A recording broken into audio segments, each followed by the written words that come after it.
Hello दोस्तों, आयुर्वेद वाणी में आपका स्वागत है। हम आज फिर आपके सामने एक नए टॉपिक के साथ प्रस्तुत हैं जिसका नाम है गृहिणी।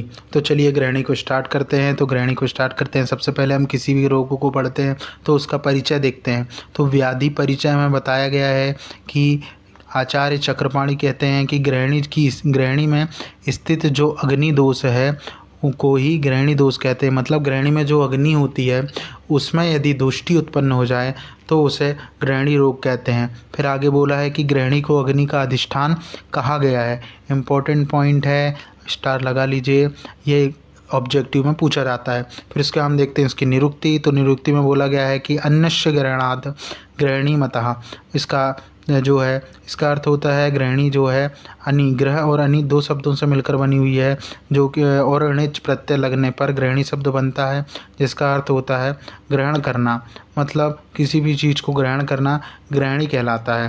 फिर उसके बाद होती है, हम इसकी परिभाषा देखते हैं। तो परिभाषा में बताया गया है कि जब मंदाग्नि द्वारा विदग्ध आहार अधोमार्ग द्वारा अपक्व या फिर अपक्व मल रूप में प्रवृत्त होता है तो उसे गृहिणी कहते हैं। यह इस रोग में अपक्व या फिर पक्व अन्न विदग्ध होकर अधोमार्ग से शरीर से बाहर निकल जाता है, वह रोग गृहिणी कहलाता है। मतलब क्या है कि हमने किसी भी प्रकार के आहार का सेवन किया, हमारे इनडाइजेशन या फिर डाइजेस्ट ना होके आम के रूप में परिवर्तित हो गया और वह उसी आम के रूप में अपक्व आम के रूप में शरीर से बाहर निकल रहा है तो उसे हम गृहिणी कहते हैं। इसके बाद हम देखते हैं निदान, व्याधि का निदान। निदान पंचक में हम निदान देखते हैं। निदान हम कॉमन निदान देख रहे हैं अभी। निदान मतलब होता है कारण। तो किन कारणों से रोग की उत्पत्ति होती है। तो सबसे पहले है भोजन का सेवन ना करना, अजीर्ण होने पर भी भोजन करना। मतलब किसी को अजीर्ण है और वह भोजन कर रहा है तो उसे जो है हमें इस डिसीज़ की उत्पत्ति हो जाएगी, गृहिणी की उत्पत्ति होगी। विषम आसन करना, अधिक मात्रा में भोजन करना, असात में भोजन करना, गुरु शीतल अत्यंत रूक्ष एवं दूषित आहार का सेवन, विरेचन वमन और स्नेहपान का भ्रम हो जाना, रोग जन क्रस्ता मतलब रोग, किसी भी प्रकार के रोग जैसे राज्यक्षमा हो गया, इन रोगों की उत्पत्ति होती है जब शरीर क्रस्ता को प्राप्त होता है। तो ऐसे कारणों से भी जो है गृहिणी की उत्पत्ति होती है। फिर होता है देश काल तथा ऋतुओं में विषमता आ जाती है और वेग धारण। मतलब हम वेगों को किसी भी प्रकार के हमें मल मूत्र आदि के वेग को धारण करना, मतलब उनको रोक के रखना, उससे भी गृहिणी की रोग की उत्पत्ति होती है। उसके बाद हम देखते हैं संप्राप्ति। तो संप्राप्ति मतलब पैथोजेनेसिस। तो संप्राप्ति में इसमें दो प्रकार की संप्राप्ति बताई है, एक सामान्य संप्राप्ति, दूसरा विशिष्ट संप्राप्ति। सामान्य संप्राप्ति में बोला गया है कि गृहिणी अपक्व अन्न के धारण करती है और पक्व अन्न को अपने पार्श्व से नीचे की तरह धकेलती है। विभिन्न हेतुओं का सेवन करने से अग्निमांद की उत्पत्ति होती है, जिसके कारण गृहिणी विकृत होकर अपक्व अन्न को गुदा मार्ग द्वारा बाहर निकाल देती है। वही कारण है कि अग्नि का किसी प्रकार से विदग्ध हो जाना, मतलब अग्नि की दुष्टि हो जाने के कारण जब हमारा अपक्व अन्न या जो है अपक्व अन्न जो हो गया गुद मार्ग से बाहर निकलता है तो उसमें गृहिणी की उत्पत्ति होती है। अभी हम यहाँ देखते हैं विशिष्ट संप्राप्ति। तो विशिष्ट संप्राप्ति में आपको पता है कि हम संचय प्रकोप प्रसार अवस्था के अनुसार देखते हैं संचय अवस्था। तो संचय अवस्था में आप सभी जानते हैं कि इस समय दोष का संचय होता है। अब संचय किस कारण से होगा कि हम जब निदान का सेवन करेंगे, जो हमने जो निदान पढ़ा है उनका हम सेवन करेंगे तो उससे क्या होगा, दोष जो है संचय अवस्था को जाएगा। तो संचय अवस्था में यदि हमने निदानों का सेवन करा तो उससे अग्निमांद उत्पन्न होगी और दोष का संचय होगा। जो है प्रकोप अवस्था और प्रसार अवस्था, इसमें क्या होगा, इसमें होगा आम दोष की उत्पत्ति। स्थान संचय होगा तो षष्ठी पितृधरा कला जो है वह इन्वॉल्व हो जाएगी। उससे क्या होगा, गृहिणी की दुष्टि हो जाएगी। षष्ठी पित्तधरा कला जब दोष वहाँ षष्ठी पित्तधरा कला में इन्वॉल्व हो जाएगा तो उससे अग्नि की दुष्टि हो जाएगी। अग्नि की दुष्टि होगी तो क्या होगा, पक्व एवं अपक्व अन्न को जो है अधो मार्ग से बाहर निकलना प्रारंभ हो जाएगा, जिससे कभी कभी क्या है जो है मल जो है विरुद्ध होगा और कभी मल की विकृति हो जाएगी। ऐसा है कि कभी मल कठोर आएगा या फिर कभी मल जो है द्रवयुक्त आएगा। तो उसमें भेदावस्था देखेंगे तो यह जो है ग्रहणी रोग की उत्पत्ति हो जाएगी। हम उसके बाद देखते हैं संप्राप्ति घटक। तो संप्राप्ति घटक में क्या है, दोष दूष आम में अग्नि अग्नि दुष्टि, यह सब चीज़ें हम लोग इसमें देखते हैं इन्वॉल्व रहता है। तो दोष जो है त्रिदोष इन्वॉल्व होंगे। दूष से क्या है, रस धातु अन्य धातु मल एवं कफ होगा। जो है आम जो है अग्निजन्य उत्पन्न होगा और अग्नि जो है जठराग्नि इन्वॉल्व होगी। अग्नि दुष्टि जो है मंदाग्नि के कारण होगी। स्रोतस कौन कौन से इन्वॉल्व होंगे, तो ग्रहणी है, मतलब अन्न का संबंधित इसमें हम बात कर रहे हैं, तो इसमें अन्नवा स्रोतस और पुरुषवा स्रोतस इन्वॉल्व होंगे। और स्रोतो दृष्टि में संग होगा, अधिष्ठान ग्रहणी होगी।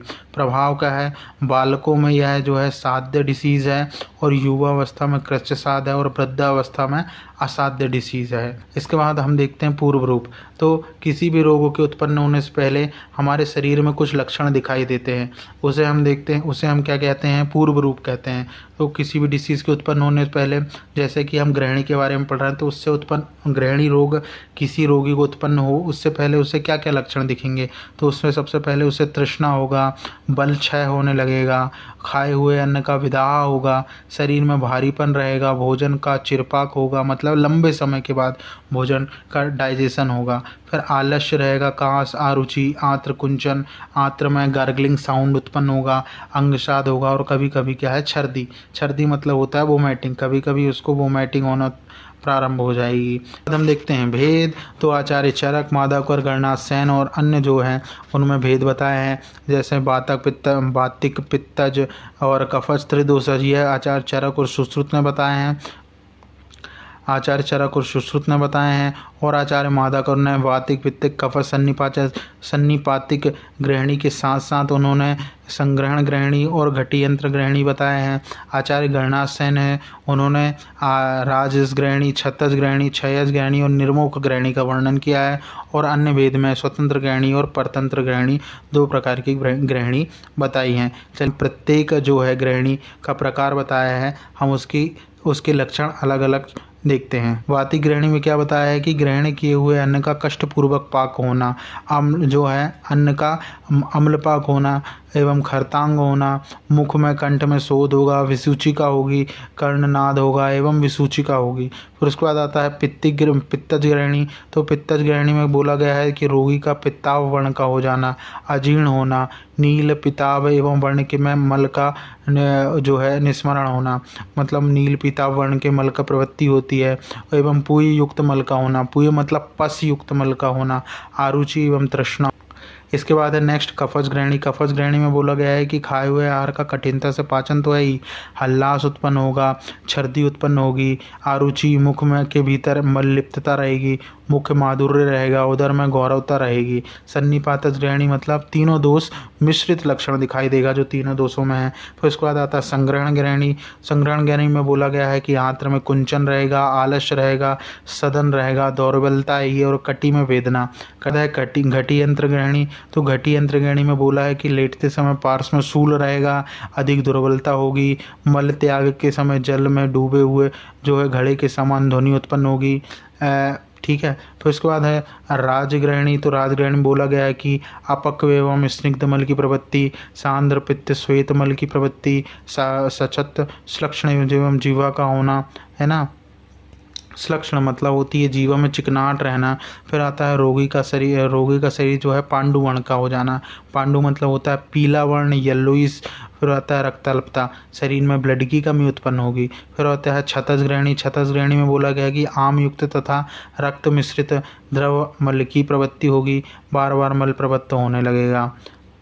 क्षयज ग्रहणी। तो क्षयज ग्रहणी में बोला गया पिच्छिल या फिर रक्त मिश्रित मल की प्रवृत्ति, विंड वेदना भी प्रायः पाया जाता है इसमें। निर्मोक ग्रहणी। निर्मोक ग्रहणी में बोला गया है कि सूल युक्त मल प्रवृत्ति होगी, पिच्छिल तथा आम मल की प्रवृत्ति, रक्त मिश्रित मल एवं अतिसार रहेगा, कभी कभी क्या है विबंध उत्पन्न होगा, मतलब कॉन्स्टिपेशन रहेगा। फिर आता है आमज ग्रहणी और समझ ग्रहणी के बारे में बोला गया है, इसमें होगा विष्टब्धता मतलब कॉन्स्टिपेशन, प्रशेक रहेगा, अरुचि, शरीर में भारीपन रहेगा। फिर आता है उदर में वेदना रहेगी और दाह रहेगा।